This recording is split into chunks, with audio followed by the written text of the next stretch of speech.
ভাই তুই আমার কথা বাদই দে, তুই ফেল করলি কেন? আরে ফেল করিনি রে, স্যার আমাকে ইচ্ছা করে নাম্বার কাটিয়ে দিয়েছে। কি জন্য কাটলো? আরে স্যার আমাকে বলছিল বুঝলি যে মহাত্মা গান্ধীর উপর 10টা লাইন লেখো। এই দেখ মহাত্মা গান্ধী, এই দেখ 10টা লাইন, 1 2 3 4 5 6 7 8 9 10। এই দেখ কি সুন্দর 10টা লাইন লিখছি, কত সুন্দর না? ও হয়তো খুব সুন্দর করে লিখছিস, এত সুন্দর করে লেখে তাও নাম্বার দেয় নাই। না রে, আরে আমার সাথে তাই হচ্ছে জানিস, আমাকে কইছে গরুর উপর রচনা লেখো। এবার দেখ আমি দেখ গরু লিখছি, গরু আঁকাইছি, এবার দেখ গরুর উপর দেখ কত সুন্দর দেখ রচনা লিখেছি। দেখ এটা কি হয়নি ভাই বল? আহারে এত সুন্দর গরুর উপর রচনা লিখছিস তাও তোকে নাম্বার দেয়নি? তাও আমাকে নাম্বার দেয় না জানিস ভাই। ভাই জানিস আমার কাছে আরেকটা কোশ্চিন আসছিল যে হাট আঁকাও।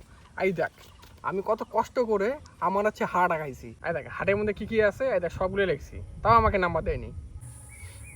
এবার হ্যাঁ, তুই এত সুন্দর করে হাট আঁকাইছিস, পুরা বিকৃতি দিয়ে দিছিস যে হাটের মধ্যে কি কি থাকে, পিঙ্কি, সোমা, বৃষ্টি, প্রিয়াঙ্কা, রিয়া, এত কিছু লিখেছিস, তাও তোকে নাম্বার দেয়নি? না রে, আরে ভাই এটা কি শুরু হয়েছে ক? হ্যাঁ, স্যারেরা নাম্বার দেয় না, ফেসবুকের একটা পয়সা দেয় না। তুই জানিস আমার কি কোশ্চেন আছে?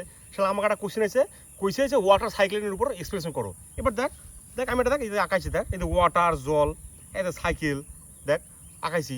দেখ এটা কি ভালো হয়নি ক? এত সুন্দর করে সাইকেলটা আঁকাইছি, ওয়াটার এক্সপ্রেশন করেছি, এটাও কি হয়নি ক? তাও নাম্বার দেয়নি জানিস আমার। আরে হবে না কেন? এই তো তুই দেখ কত সুন্দর দেখ আঁকাইছিস, এই দেখ সাইকেল, সাইকেলের নিচে জল, জলের নিচে এই দেখ তুই দেখ মাছ পর্যন্ত আঁকাইছিস, তাও তোকে নাম্বার দেয়নি?